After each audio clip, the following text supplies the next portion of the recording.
The Rack Shop is proud to present this 2019 through 2024 Ram 1500 short bed. We've just installed the Retrax Pro XR retractable bed cover. So the Pro, meaning that it is the heavier duty aluminum slatted model, and the XR with this accessory track on the side of the cover. So that is what we prefer and recommend everybody go with. It's a little bit more than the standard rail, but if you ever need to add accessories or racks to it down the road, you're already equipped, and it's going to save you hundreds of dollars more in the future. So the cover can be opened and stopped at multiple positions along, or any position along that rail.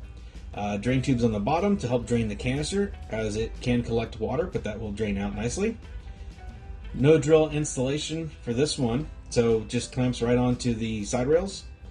Pretty simple install. You can see underneath the canister there is some more room for storage, as it does take up some space in the truck bed. So full operation with the tailgate open or closed, no worries there.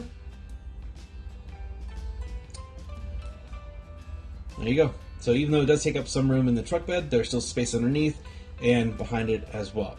But a really great, durable truck bed cover that actually looks really slick in our opinion on the truck itself. So anyways, this has been a quick walk around so you can see what that looks like on this vehicle. For more details, pictures, or to purchase this cover with a couple clicks, please visit the link in the description below. That's going to be it for this one. Like always, thanks for watching.